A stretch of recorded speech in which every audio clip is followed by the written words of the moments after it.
Just give me a second, I'm just setting up.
Just letting it, giving it time to catch up, make sure everything is working right, and then we will start. And for those of you who have just joined me, I realise for those of you who have just joined me, I'm just getting rid of the earplugs. I can tell the sound's coming through, it's fine. I realise I did not promote this as well as I promoted the Dungeons and Dragons questions and answers live stream that I did. I apologise for that. I can't schedule things on a Monday in New Zealand and give you a specific time, which is why I've done it this way. Anyway, by all means, you guys are welcome to chuck in questions into the chat as I go. I'm happy to answer questions as I go, and I will actually just write in a little statement as to that. And then I have a whole lot of information I want to present you, but I'm going to keep the chat window as the main focus. So we'll answer questions on improvising for the game of Dungeons and Dragons. I think I'll have it up. I will answer questions on improvising for the. Oh, let's get rid of that. The game of Dungeons and Dragons. Okay, good. Alright, that's all there. Cool. Alright, well, we're going to get started. It's it's almost 3 o'clock, and I was going to schedule this for 3 o'clock, and we are pretty much on the dot here. And other people, as they jump in, they can ask questions, and we'll go from there.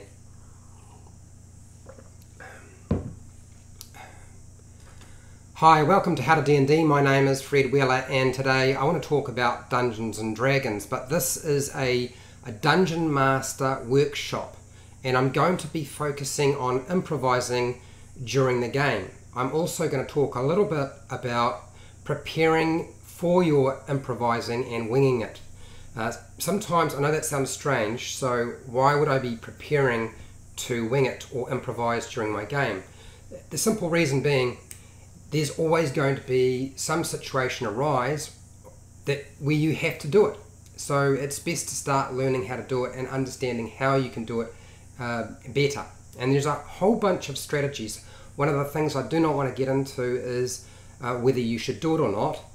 Whether that be improvising or winging it, or whether you should have to prepare everything.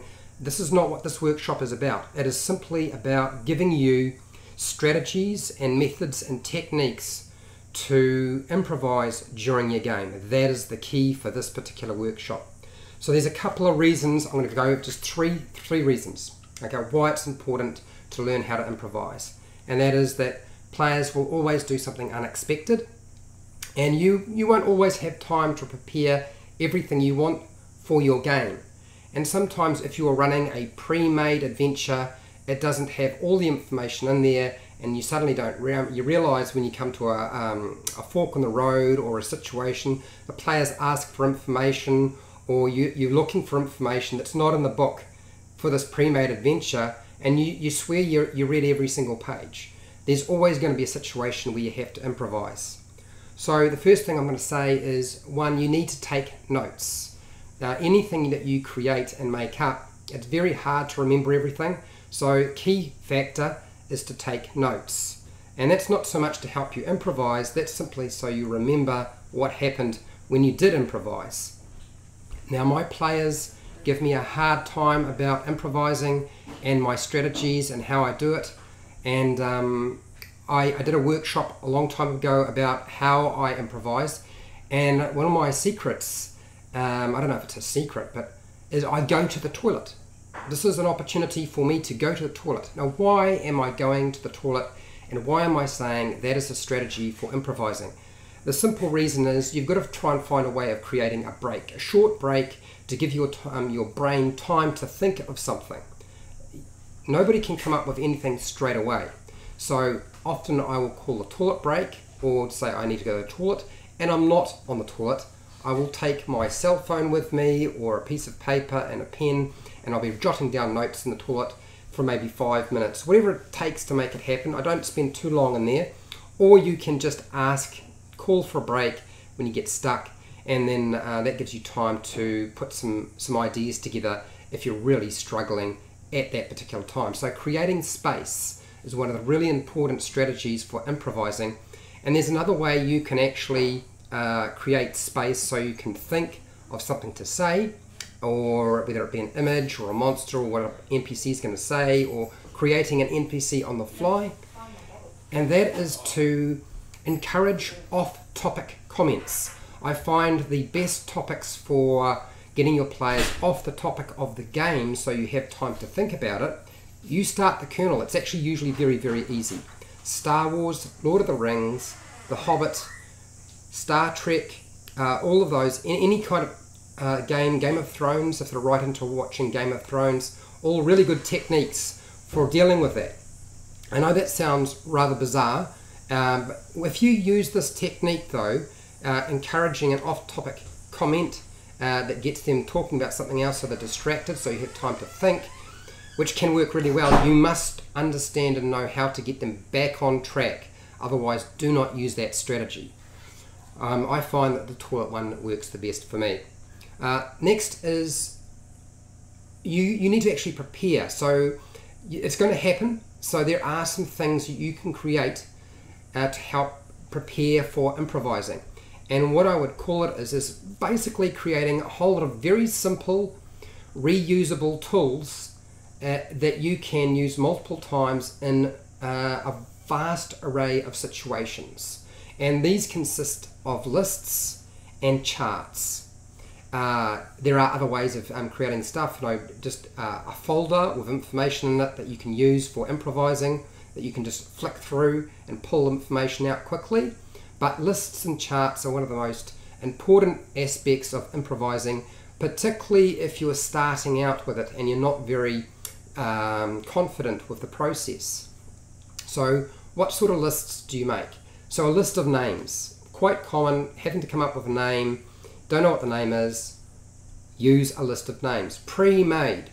The generic Dungeon Master's screen for Dungeons & Dragons 5e had a chart on it, and it literally allowed you to roll some dice to randomly determine a name.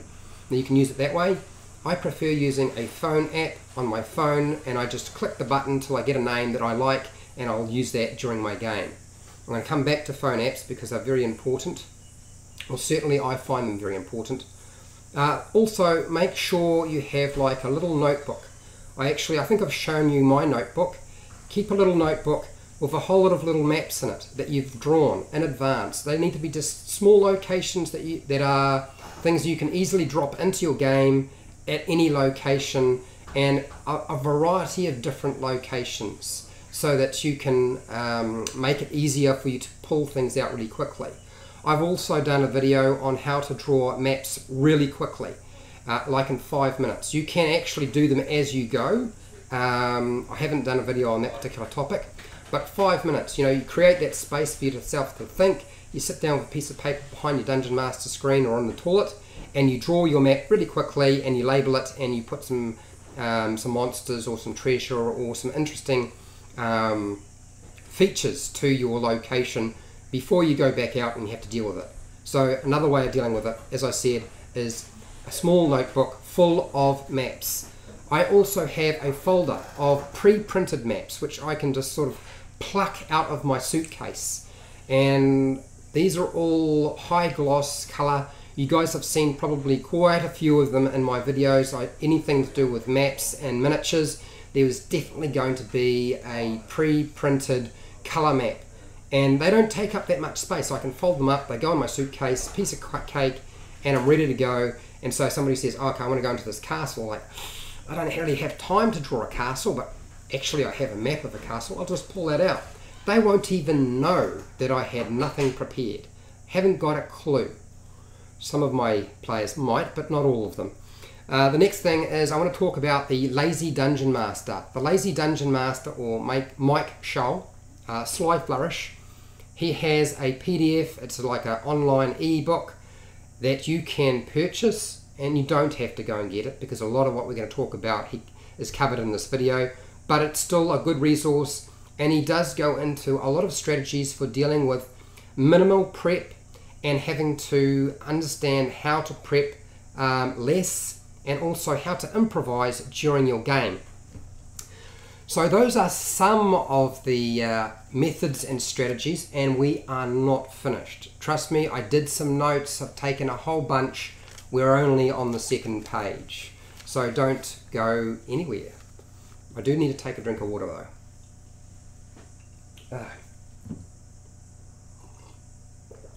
I don't know what was in my mouth, but it's like maybe a piece of my tooth, who knows. Okay, so the whole lot of strategies that I'm about to present, I just want to highlight, really important for you to understand, that it takes practice. You do actually have to practice improvising or winging it. And I would suggest there are a whole bunch of games out there that you can play or purchase that will help you learn to improvise, because it's actually a skill. You have to develop it, and you can't just sort of go willy-nilly into it and find that you know it'll just be too difficult. Now, one of those ways of learning to improvise, look, Pictionary is a game that you can play that requires you to do a whole lot of improvising. You have to come up with ideas. Charades is another game.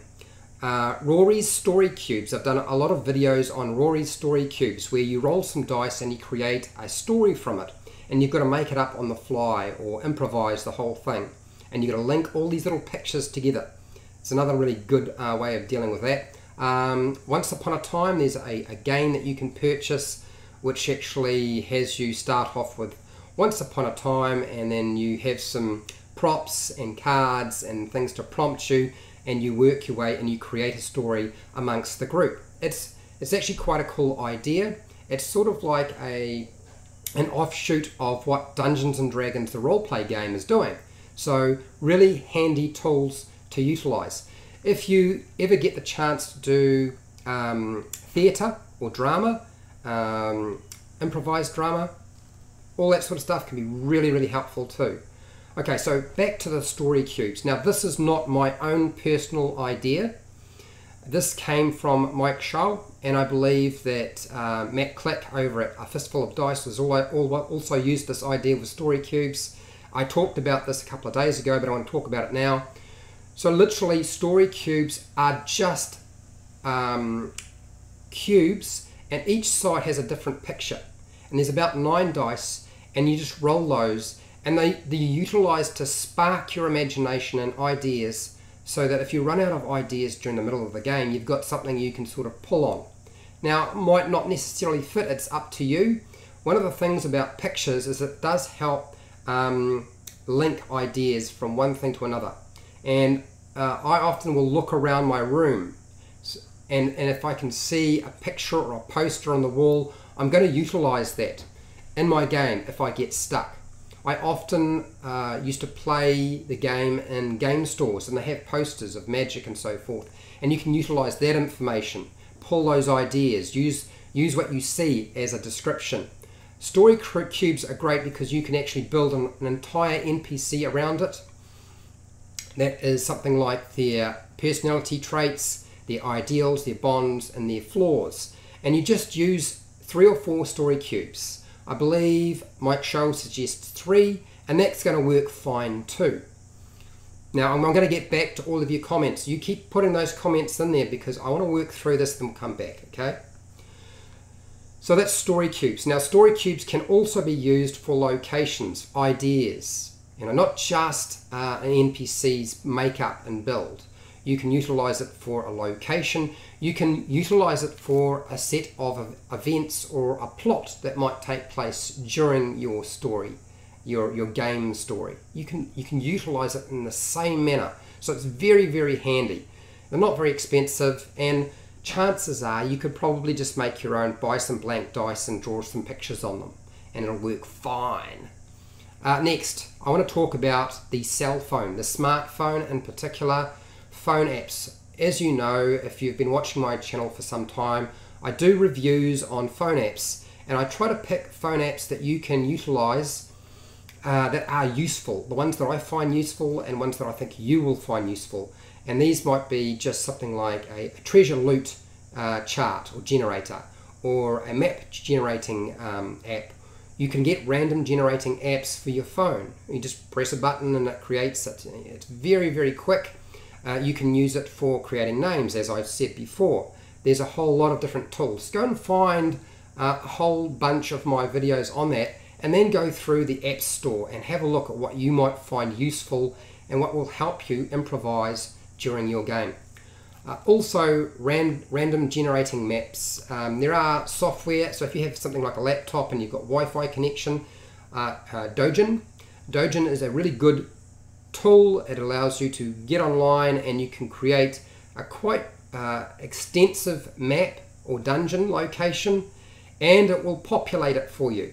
Yes, and doesn't just draw it, it'll populate it with monsters, NPCs, treasure, and interesting features. So you've got something to describe. Even the very nature of how dark it is, whether there's light sources or not. So use those. There are other tools out there that do similar things. I can't name all of them right now, but there are plenty of random map generating software packages out there that do it very quickly. Also, charts of traps. If you're the sort of person who likes charts or even puzzles, having like a list or chart of traps, not just what the name of the trap is, but basically how it works. It only needs to be a couple of lines, and you can fit that on a page, and you can reuse them. You don't have to use the whole lot, and you just pluck what you need and place it where you want when you're ready to use it. Really, really helpful tool. There is a chart, I believe, that Mike Scholl has on his website, which is called Sly Flourish, and it has just a list of different types of traps, and I recommend checking out that resource. It's excellent. I thought it was one of the better articles that he had there. Now, if you're after puzzles, I believe that DM Johnny on basically D&D, he has always done quite a lot of traps, and he has like a whole book just full of charts and tables about how to make puzzles really, really quickly. If you're the sort of person who wants a puzzle in your adventure, and you just build it in really quickly. And also to just a list of puzzles. Now the other thing I would say is there's no end to the types of lists and charts you can use. There is currently, still in the test phase, although it is pretty much online now, there's a website called Chartopia, and it's made by a friend of mine called Scott Beckard. Scott Beckard and Glenn have been working on this particular website, and it's basically a collection of charts people have created, and it's online, and you just pick the one that's appropriate for you. You press a button, and it's got quite a complex process. You can have, it's not just roll a d20 or roll a d100. There are different aspects to it, so it can break it up and give you some really interesting charts and lists if you need them. So another really good resource if you need them. The Dungeon Master screen is one of the best tools you can use for improvising. One, because it can hide what you're up to behind the screen, but also it's not just that. The original generic one had a lot of NPC generation information, like personality traits, randomly determining that, ideals, bonds and flaws on the actual DM screen. It also had a little chart, which I didn't use very much, called Something Happens. Charts, I believe you'll find on just things you might pick up, sort of treasure items, types of treasure items you might find. You might need to fill in the rest, but those sorts of things are really useful. And you can attach charts and lists to a Dungeon Master screen, even if it's not built into the Dungeon Master screen you have. So just remember, the Dungeon Master screen is really useful. Now also, it's going to allow you to hide what you're concocting behind the scenes, so your players can't see what's going on. The other day I was actually drawing out a map as I was playing the game, and I didn't have my Dungeon Master screen. Now if I'd had my Dungeon Master screen, one of the players would not have realised that I was actually drawing the map as we went. I didn't go off and take a break because I just didn't have time. I just sat there as they were asking to do things, and I would add elements to the map, and I was drawing it out, the whole thing, as I was going. I think I only had the rough outline. It was just like, seriously, it was like a circle. That was it. And I was filling in the circle with locations and rooms and chambers and so forth as I went. So that's why a Dungeon Master screen is really, really helpful. Helps you hide what you're up to. It also allows you to hide the notes you are taking as you are improvising and trying to wing it. So as I said, learning to draw maps really quickly.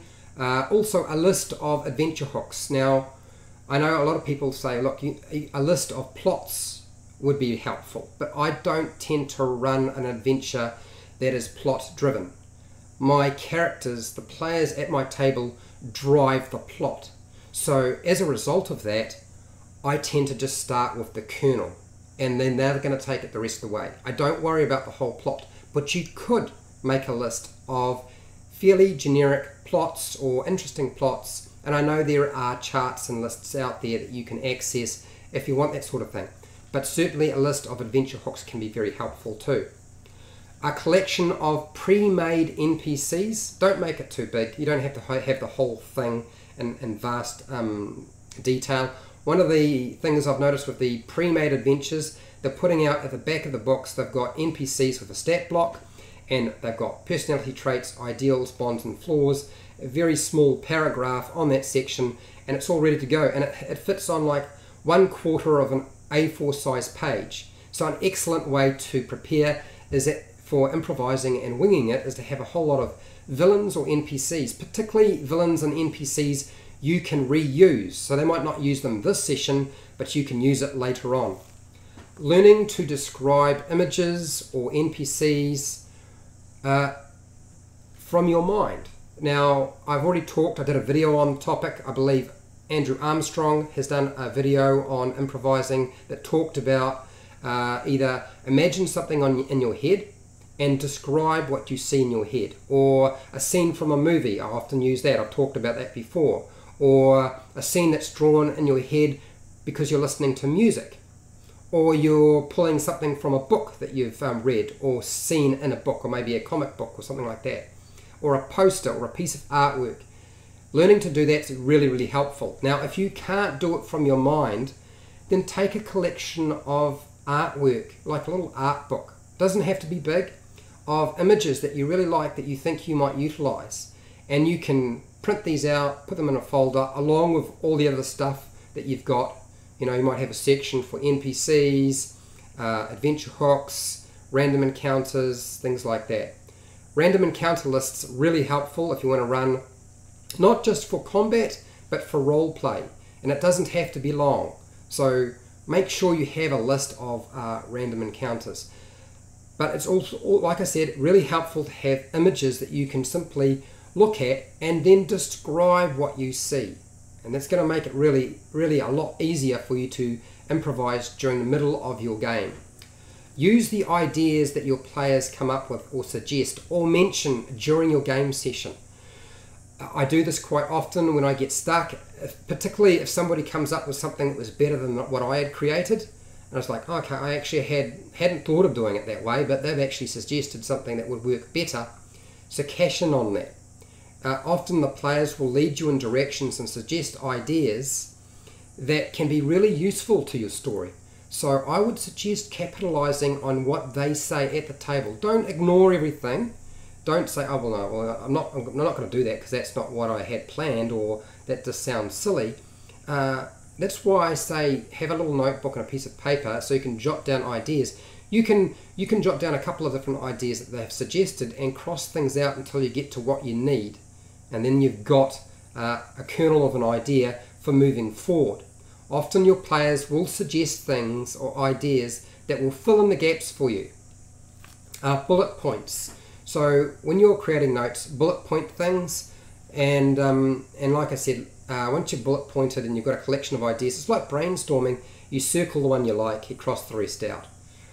I've already talked about a collection of images, but you can also get picture cards, small ones, like packs of cards of NPC faces. I believe Pathfinder or Game Mastery, I did a review on a whole bunch of them, and literally this thing is full of different NPCs, monsters, creatures that you could pluck into your game.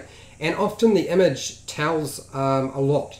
You can look at the image and, okay, well, I know this character looks like they're quite aggressive and angry, and they've probably got a short temper. So you can describe that. You can use that information when you're creating your NPC. I also have little sticky notes that I will put on the back of those face cards, these NPC cards, and I can jot down notes as I go, and I'll keep it behind my Dungeon Master screen, and that can be really, really helpful. You can keep, as I said, images of characters, locations, even a monster. Maybe it's not a monster in the monster manual, but you see a monster that you really like, you take that picture and you're going to use that in your game, and you can use that as your description, and you can also use it to help you come up with the stat block. And when you're doing it on the fly, reskin monsters. It's too hard to build an entire monster on the fly, but you can reskin a monster, but you describe it differently.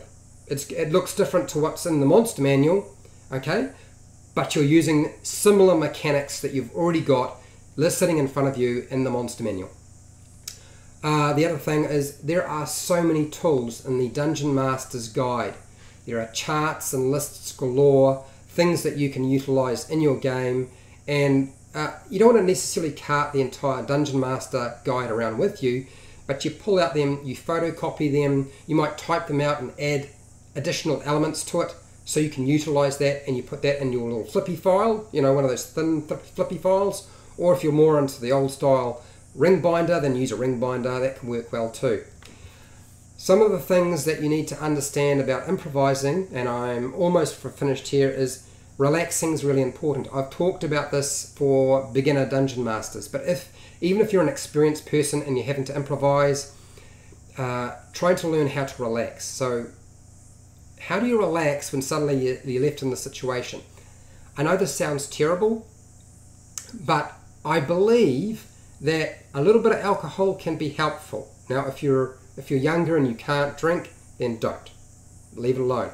But 1 or 2 beers isn't going to hurt you as long as you're not driving home. And it will settle you down. I know that Matthew Mercer, I don't think a lot of people realise, but I think Matthew Mercer uses music in the background to help relax him and get him into the mood, and to help him deal with the multitude of ideas that his players throw at him constantly. That music is actually helping him relax. He picks music that gets him into the mood, and that music is played very lightly in the background, so it's not overshadowing what he's saying or what the players are saying, but it helps him relax, get into the mood, and come up with ideas.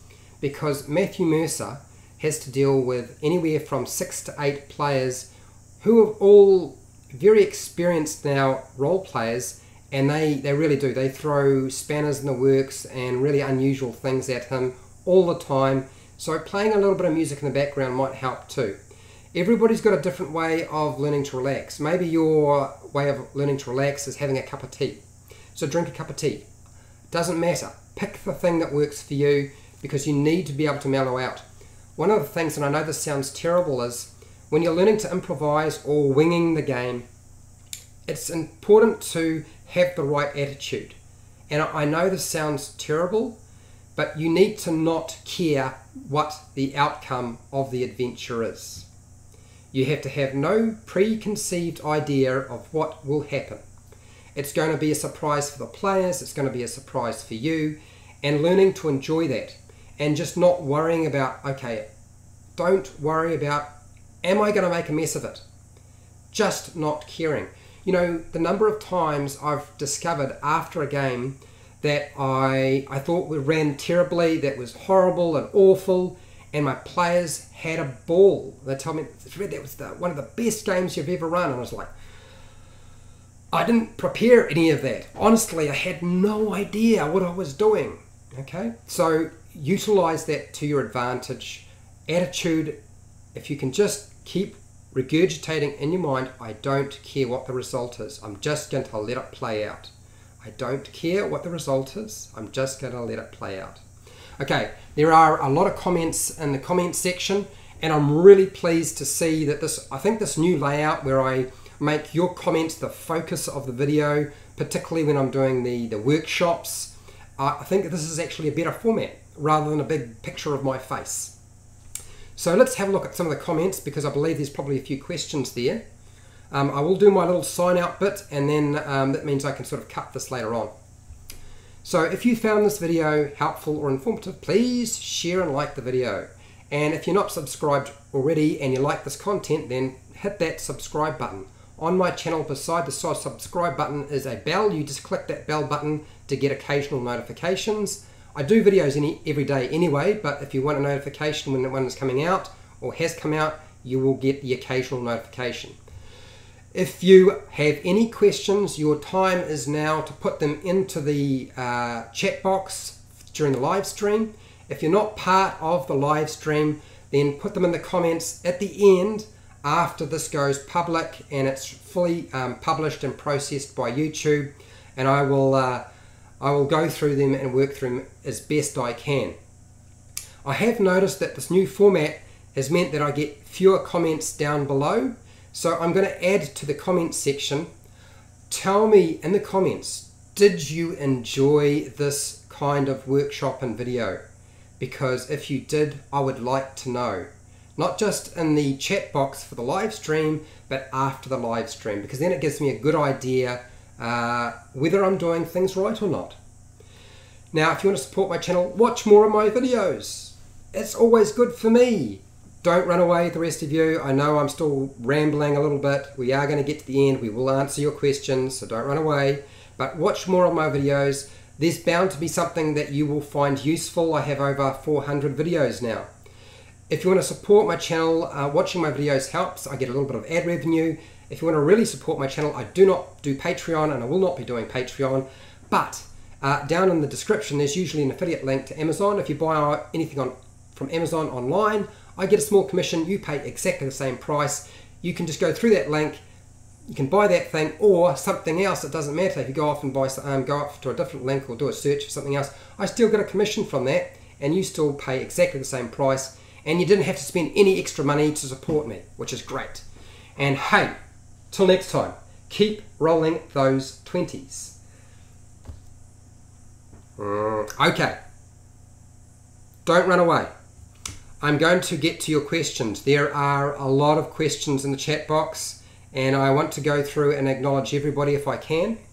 What I would also like to say before I start answering the questions, and I'm not stalling, I am stalling, is I know that a lot of you want to see me Dungeon Master, or at least hear me Dungeon Master, and see people at my table playing the game, or at least me playing the game. And I started doing that live stream. People have been asking for a live stream. I want to see how it works for you. Well, guess what? It's going to happen. But it's not going to happen on YouTube. YouTube will slam me. My groups, there's just too much swearing and other comments going on. So I'm going to put it on Twitch TV. Yep, I've made a online profile for Twitch TV. It currently is called Frederick Wheeler 129. It will get changed to How to D&D in the future so that you can find it a lot easier. And I'm going to live stream from Twitch TV my home game. Now, a lot of the people in my group have already said, look, do we have to watch our language because we don't really want to have to do that? Is that going to affect monetization? I'm not going to really worry about making money off the Twitch TV, but it will be every Friday from 7:30 p.m. right through to 11 p.m. New Zealand Standard Time. So that is 7:30 p.m. on a Friday, New Zealand Standard Time. We start at that time, roughly. You might need to contend with a few history lessons from one of my players. If you can contend with that, great. It tends to be a time when we decompress. I can guarantee you that at 8 p.m. we should be playing. Now, I will be dungeon mastering. I wasn't dungeon mastering before for my home group, but the dungeon master, Simon's not been very well, and so I'm going to have to take over. And we are going to be playing Storm King's Thunder. That's the adventure I'm going to run through. So if you're interested in seeing a live stream of me dungeon mastering, or at least hearing it, because I'll probably point it at the miniatures on the table, because a lot of people are a little bit shy of having their face all over the internet, you're going to get a chance to actually engage in chat and watch it happen. So watch out for that. I will announce more when it's working well. I will officially announce it, but I'm talking about it right now. It will happen this Friday. This coming Friday in New Zealand, it's going to happen. Okay, let us get to the questions, and there are quite a few comments here. So we'll start off with Game Master's Vault. I love Rory's story cubes. Now I can't say, look, if you're going to buy a tool to help you improvise, Rory's story cubes are one of the best tools out there. Fantastic. Little pictures on a dice that you roll to give you ideas. I've used them many times, it works great. You can create an entire book simply from those Rory story cubes. Darren P. Good call regarding Sly Flourish. It comes in very useful. Yes, Sly Flourish. Look, he is an expert as far as I'm concerned when it comes to improvising. Okay, what have we got here? Game Master's Vault. Matt Click has also used a big stack of Magic the Gathering cards. Yes, you can. Magic the Gathering cards can be useful for improvising. And you don't necessarily have to go and buy those. A number of people who just throw those things away because they've got hundreds or thousands of them anyway. Chances are you can make up a little collection of pictures, Magic the Gathering cards that can help spur ideas. Good call mentioning Matt Click's Magic the Gathering cards. I do actually use them myself, but more to create tokens and pawns for my game. What else we got here? Yes, you can also use it for creating interesting encounters and ideas. Okay, Grim DM. Even adapting an existing plot from a movie to a D&D adventure. Nice, yes, that can work really well. May be helpful for those with a bit of an imagination or writer's block. Yeah, any kind of imagination or writer's block, plots from movies or stories or books that you are familiar with can help a lot. It certainly gets the ball rolling, as Grim DM mentions. And we're going to scroll down here a little bit. Okay, Darren P says, at GMV, I've been looking for Rory's cubes, but the price on Amazon is rather crazy. Yeah, look, I think I'm partly responsible for some of that, probably not all of that. I certainly feel very responsible for the price of the D&D board games going up, simply because I've done a couple of videos on the topic, and I know a lot of people watch those videos. You can make your own. You can make your own Rory story cubes, and maybe I should do a workshop on just getting some blank dice and drawing some pictures. And that's what I would suggest you do, is just create your own. When in doubt, make your own stuff. Okay, Game Master's Vault has got here, there's also miscellaneous sided dice for weather, quality of in food and time of day. Yeah, look, I've checked those out. Game Master's Vault. I found that they were often out of stock or extremely expensive, and I've actually done a video on how to create your own dice for that very purpose. So if you haven't seen it, I think it's like custom DM dice or custom Dungeon Master dice. There's a video on that very topic for actually doing it. And basically all I do is get a Sharpie and some dice and just write on it. If you've got a Dremel, then just cut into it with a Dremel. Not too deep, otherwise you're going to have some problems. And you just mark over it with a paint pen. And you've got the indentation in there.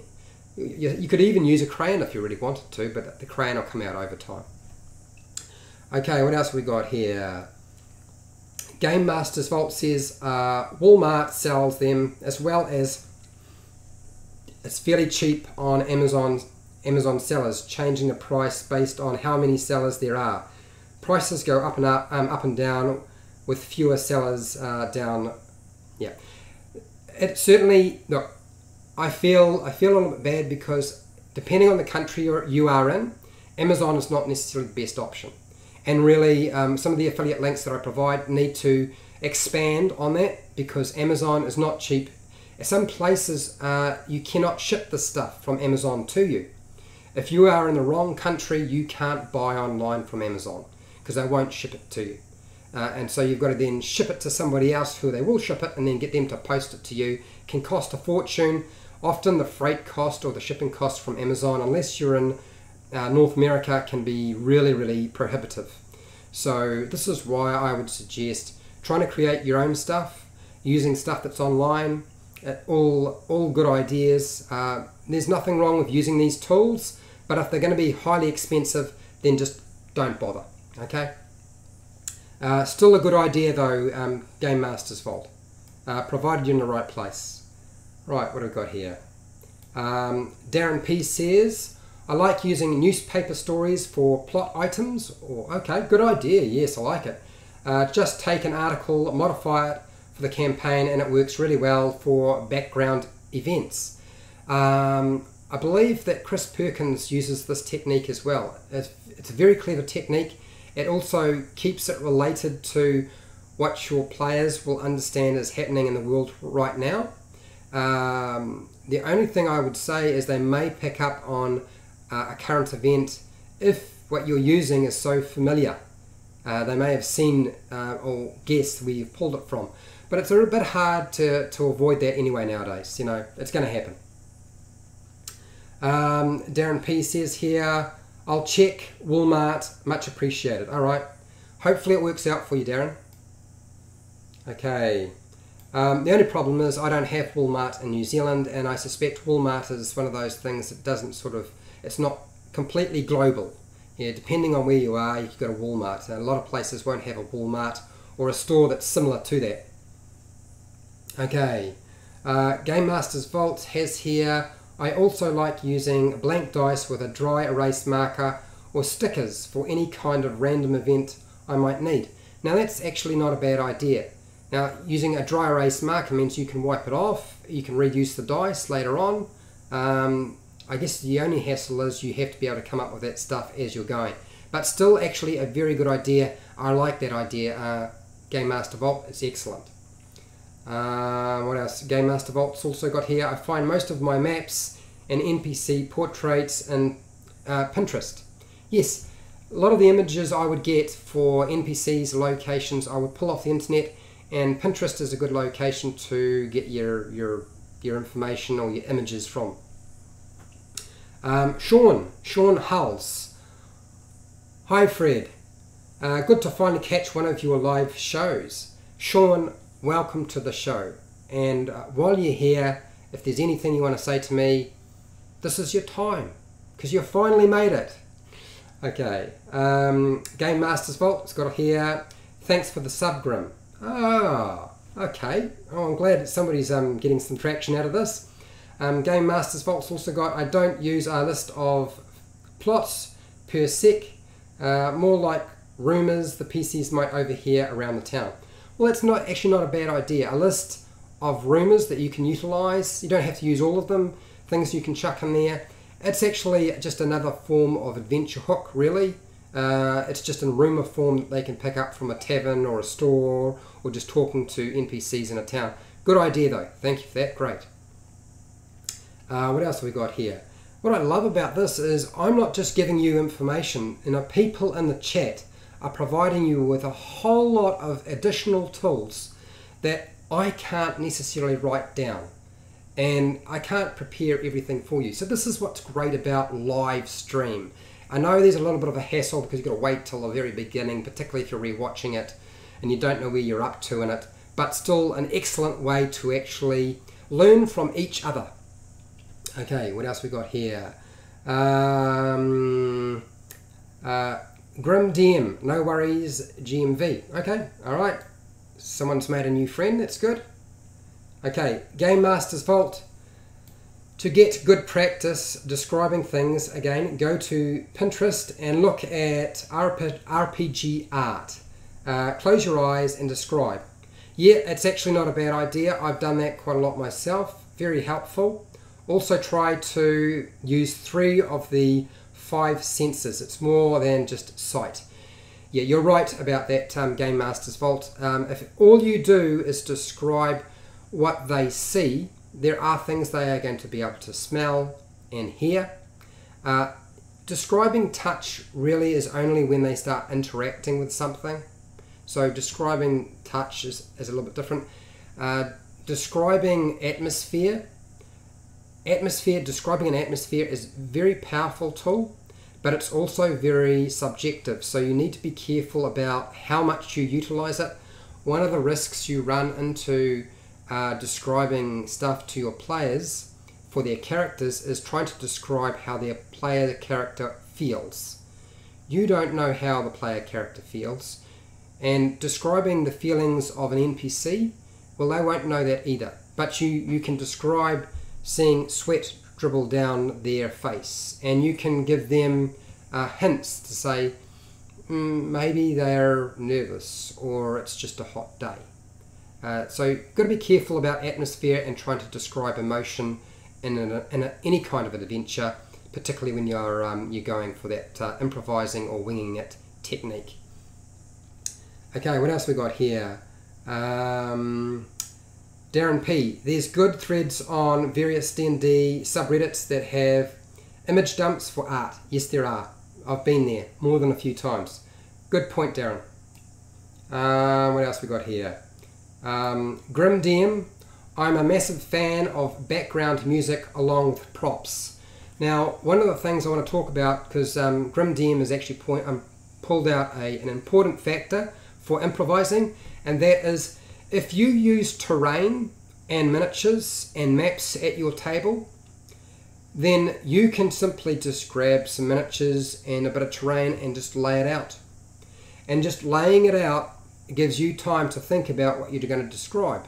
In fact, you have, if you're using terrain like buildings and walls and trees, there's a lot of stuff you don't have to actually come up with because you're just plonking things in a location that kind of looks right. And then putting a monster out or an NPC out, and that will help create the scene for you. You're actually creating the scene right there, and it will help fuel your imagination and help you describe what's going to take place during the next encounter. And it doesn't just have to be a random combat encounter, it could be some other encounter. It could be a trap, it could be a hazard, it could be a social role play, anything. Pardon me, I'm just having to drink. I'm talking quite a lot, and as a result I'm getting a bit dry. Darren P agrees with using background music and props. Excellent, good. And laugh out loud, been there myself, Fred. Yeah, well, I think we've all been there. If you've had to improvise, there really isn't anything that's new to a dungeon master. Given enough experience, you're going to come across all of this sort of stuff. Look, the fact that there isn't a video that goes into depth on improvising, and I looked at Armstrong, Andrew Armstrong on improvising, which he's got a good video. I've got, I think, 1 or 2 videos that are mostly about story cubes. Matt Click has got one called improvising as well. But it's interesting how there aren't an awful lot of information. A lot of us as dungeon masters know this information.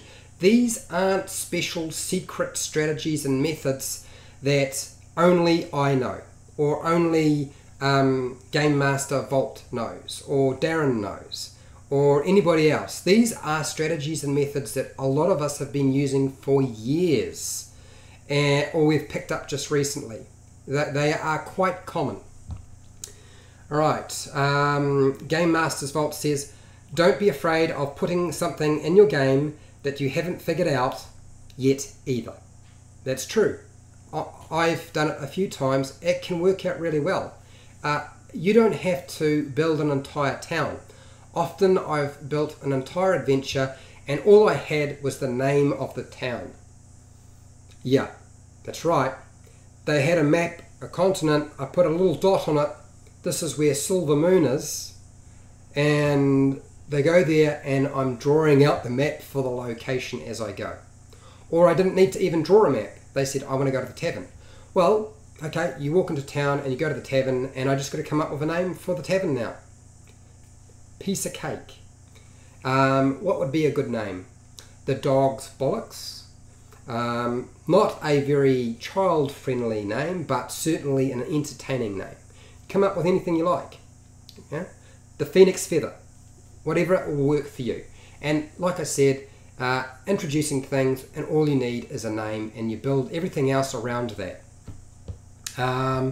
Game Master's Vault has got a lot of good advice here. We're going to keep working through his stuff. We'll get to everybody else as well.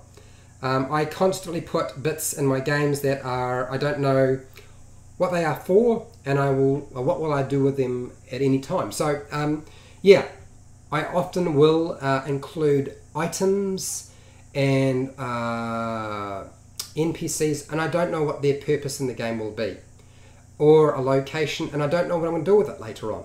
It's just there, and when the players want to interact with it, with their character, then I'll start building elements to it. And this will save you a lot of hassle, particularly if you are over preparing. You're finding yourself spending a lot of time writing a whole lot of notes in advance and you never get to use it. I will say that for a beginner dungeon master, improvising is really tough, and I would suggest utilizing strategies and tools to help you deal with it. And I would stick, as I said to most beginner dungeon masters, stick with it running a pre-made adventure. You don't have to make up your own stuff, okay? But this is just strategies we're just dealing with right now. Okay, Game Master's Vault. Oh, he's in the chat there a lot. He's working hard. Those fingers are going full blown. My philosophy is to overplan your world, but not your plot. If you know all of the businesses and NPCs in a small town, it makes it so much easier to improvise interactions. Yeah, it's probably not my philosophy, Game Master's Vault. I mean, there's nothing wrong with doing that, provided you've got the time and you're willing to do that. But it's always burnt me too many times, so I don't tend to over-prepare my world. What I do agree with is I will tend to focus on the location rather than the plot and events that will take place. I don't know what events will take place. All I start off is usually with the kernel and a location, and that might involve a map and a few bits of information about that location and the NPCs or monsters in that location, and it's usually quite quick. Okay, that's usually what I deal with. That's my philosophy, has been to prepare less and go with what the players want more. That's not to say I don't use pre-made adventures quite a lot, but I modify them and change them a lot too. And often that's simply because I didn't have time to read the section. If I didn't have time to read 250 pages worth of documentation, or I forgot what it was. I might have read it, but I forgot, and now, well, I'm just going to make something up. I just don't want to sit there reading the whole thing because I know it's got 2 or 3 pages to read through. Okay? Okay, so Game Master's Vault's got here, Storm King's Thunder from Down Under. Yeah, Storm King's Thunder from Down Under. Sounds catchy. Okay, all right. Drell Bard has jumped into the room, and welcome, Drell Bard. It's nice to see you. Hopefully that subscriber count is increasing, and I hope you have unhid the number of people subscribing to you so that people can see how well you are pumping up, because that's what we want. So Drell Bard says here, take a note of little things you hear in the conversation in real life in preparation before a game. Yes, actually, you know, those off-topic comments, as Drell Bard says, just before a game, the things that are interested in, you can utilize. Often they will give you little hints about what they think is going to take place, and if you weren't too sure what was going to take place, they may have just created exactly what you need to move the story on, and you don't have to use it exactly as they have presented it. What else? Truth can be stranger than fiction and can lead to some far greater ideas. Yes, I agree. Certainly to something far greater. Yes, great. Okay, Sean. Yay! Sean's given us, what have we got here? He agrees with Drell Bard. I listened to their conversations at the table while trying to decide what to do, and can usually pick up something for the next session or even change things as I'm going moment to moment. Now I know I didn't say that exactly as you had written it down, Sean, but it's actually a really good point. Okay, Darren P's got here, you just named my next tavern, Fred. Do you know where I got the name of that particular tavern, Darren? The Dog's Bollocks is actually a real tavern in New Zealand. Yep, it's a pub or a tavern that I've been to before. And I would, the Queen's Lady, the Three Kings, all of these are actually real taverns and pubs in New Zealand. So going on the internet, that'll get you an idea. It won't help you with improvising, but if you remember a pub or a tavern that you used to go to, and you think your players won't sort of pick up on it, you know, they're from a different country, or they didn't go to that tavern because you've moved out of town. Great place to get information is from real locations that you have been to. Real experiences can be used in your game as you're telling your story. Okay, what else we got here? So Sean, what else have you got here? You've got some good stuff. Listening to the conversation at the table, trying to decide what to do, and can usually pick up something. Yes, we've got that. Oh, we're back down to Drell Bard again. Okay, Drell Bard. Thanks, Sean. I listen to the people I work with, and some things they come out with have happened to defy belief. Look, some of the ideas that my players have come up with have been pretty crazy. To be fair, I think I have earned a reputation myself as willing to throw just about anything into an adventure. My players just recently on Wednesday have discovered that they have been exploring a flying pocket watch. Yes, it's just an oversized pocket watch.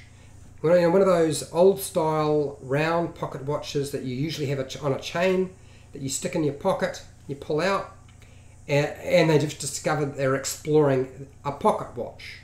But it's full of rooms. It even had the mechanism for the clock in it. There was a one level and they were like, why is that there? And they've just figured out as of last week that they have been exploring a flying pocket watch. So, stranger than fiction. Certainly very, very interesting, and yeah, pull that stuff. It can be really helpful. Under Kaner Gummis. If I've got that wrong, I do apologise. Under Kana Gummis. Hi from Turkey. Welcome. Welcome to our live stream. I like your channel. Thank you very much. I appreciate you coming and watching me. I'm actually surprised there's so many people in here. I was a little bit worried that because I hadn't promoted this particular event, I was trying to think, well, it's Monday for me, it's probably Sunday for most other people because New Zealand tends to be mostly ahead of everybody. So that means that most of the people will be at home if they don't work on a Sunday, and it's about the right time of the day, and I just happen to have time, and the house is rough. Well, it's empty now. Everybody's gone. So, yeah. So we're here. Drill Bard. Yes, I've changed my channel settings. Thanks for looking out for me. You're welcome, Drill Bard. You really are. You're welcome. Okay. Well, we've been here for about an hour now, and unless there are any more suggestions or there are any questions that people want to ask, we're going to probably finish it up here. I think we've done a good job. This has been a productive hour. We've got lots of different strategies and techniques for you to use at your table. We haven't just talked about stuff that you can't implement. It's not all about you have to prepare to improvise. We have provided you with some strategies that you can use in the middle of your game so that you can deal with those tricky moments. And also to get around the fact that you might have a busy life. You know, improvising and having to wing it is often a product of, I've got kids, I've got a job, I've got other things I need to do, and I simply don't have time to spend the kind of time I did as a teenager, or if I was in school, preparing. You know, sometimes when you're in your teenage years or you're in your 20s, you've got a lot more time to prepare these sort of things. And as you get older, it gets a lot harder. Hello, Eric. He's just joined us. Late joining. Yes, Eric. Sorry about that. Anyone mention the technique of collaborative improv? Well, why don't you tell us about collaborative improv? Now, West Marches, I believe Matthew Colville did a video on the West Marches and utilizing not just the Dungeon Master feedback to create the story, but deliberately allowing the players to build the world and the NPCs and the locations and the monsters as they play the game. And that's actually a very modern concept. It's one that a lot of people don't necessarily use. It will work with the right types of players. Some players just hate it. I've tried it before with some players and they can't stand it. Like, you're the Dungeon Master. You're supposed to make this. Why do I have to come up with these ideas? Other people love it and think it's fantastic, and they feel freed up and released. And Eric makes a very good point. And I'm going to go through his comments because he's obviously trying desperately to push all that information out, which is great, which is good. One of the other things I want to talk about is I did a video on improvising with plot twist cards. And these plot twist cards I would give to my players, and they would allow them to change the story or add elements to the story or the adventure we were playing. And it's a really good way to help build in player buy-in. And you don't have to say yes to everything. You know, it's all right to say, yeah, I like that idea, and, or yes, but this as well. Yes, and, or, but. It really doesn't matter, okay? You don't have to say no to everything, and you don't have to say yes to everything. There is a way of building in the player's input as well. And that will certainly help when it comes to improvising and trying to wing it in your games. All right, I'm going to need to go back here because Eric has been very, very busy writing as much stuff as he can, which a lot of you can probably see in the chat, but let's talk about this stuff. Okay, so Eric has got here, Eric Shed. Is it Eric Shed? If I got it wrong, Eric, you have to excuse me, man. I'm trying to get your surname correct. DM starts a description, comes to a point of some detail, and taps a player for the detail. So like the tavern name. Yeah, so, and you come to a tavern, and what do you think the tavern name is? You know, what's the tavern name? Bob, or Jeff, or Sally, or whatever. Just a quick example. It doesn't have to be like that. It can be presented in any way you like. Eric has got here, the DM says, okay, you've arrived at the town and you see a tavern. A shingle hanging out of the front of it has the name, and points at a player to suggest the name. Yep. Or you might need to prompt them. You might have to say, look, so what's the name? Okay. Otherwise, they just think they're pointing at you. And when I was a waiter, I was told that pointing at people was rude. So point and communicate might be helpful too. All right. Pardon me. Eric has also got here. Ooh. The player says the dog's bollocks. DM says, yep, this is the dog's bollocks, a seedy rundown place, and there's a drunk slumped against the wall. What do you do? Now, one of the things that, or phrases that a lot of Dungeon Masters will use quite often is, what do you do? I use this a lot. I will often describe something and I'll say, what do you do? And they'll sit there and they'll think. This actually gives me time to think. It's another way of pulling time out, okay? By just saying, what do? You might get somebody who comes up with an idea straight away. This is what I want to do. But it does give you time to breathe, particularly if they are stuck. Okay. Darren's got here, Eric, I do that myself from time to time. Very good technique. Nice. I'm glad people are reinforcing each other. Eric, hey players, hey. Or here, players, here. Here. It's your idea. Okay, moving on. Eric, sheed. As in the horsted. As in the horsted? Oh, sheed. Okay, alright. Learn something new. That's good. Eric, okay. Early on, need to prompt and early explain to the players how this works. Yes. Look, if you're going to use player input, explaining before the game that you might ask them to provide names or give details or information during the game. That will certainly help a lot. Eric is quite right. Later, just as a pause and a glance gets what you need from the players. Yep, that can work too. Obviously, Eric has used this technique quite a lot. And I've been using it a little bit recently. I had tried using it in the past with the players at my table and they did not like it. I've started using it again. I have used it a couple of times with mixed results. And as I said, it's a very good technique for helping to deal with improvising. But you have to pick and select the players. And if your players don't bite into it and they find it difficult, then there are a whole bunch of other techniques we've talked about that you can utilize to keep your Dungeons and Dragons adventure moving forward. Okay. All right. I think we've pretty much covered it. Eric has put in a good chunk of information for you to think about. I want you, after this video, whether you're watching more of my videos is great. I'm happy for that too.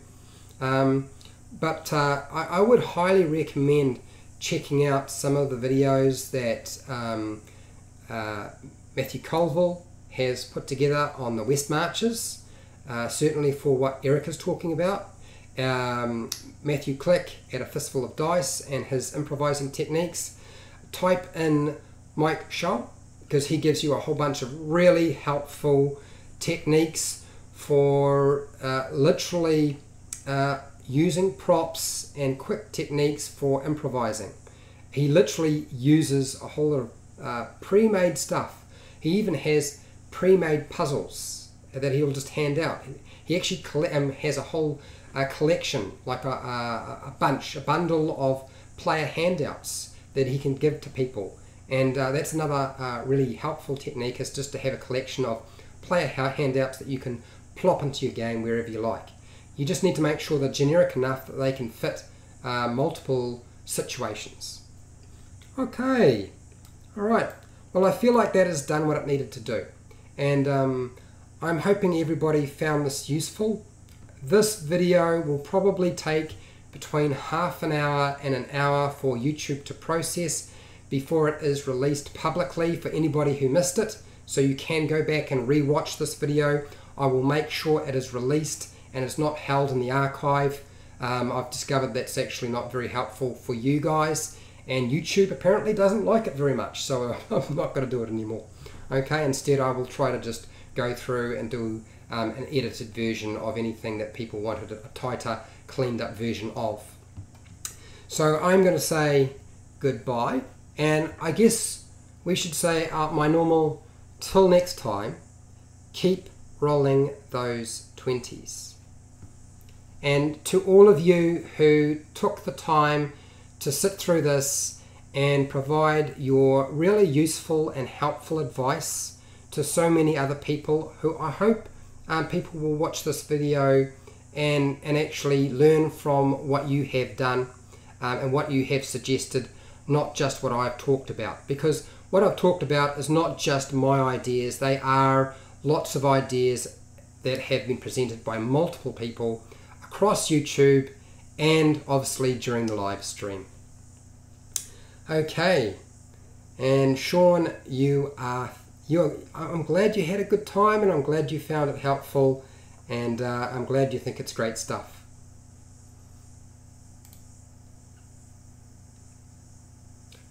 That's it. Till next time. Keep rolling those 20s.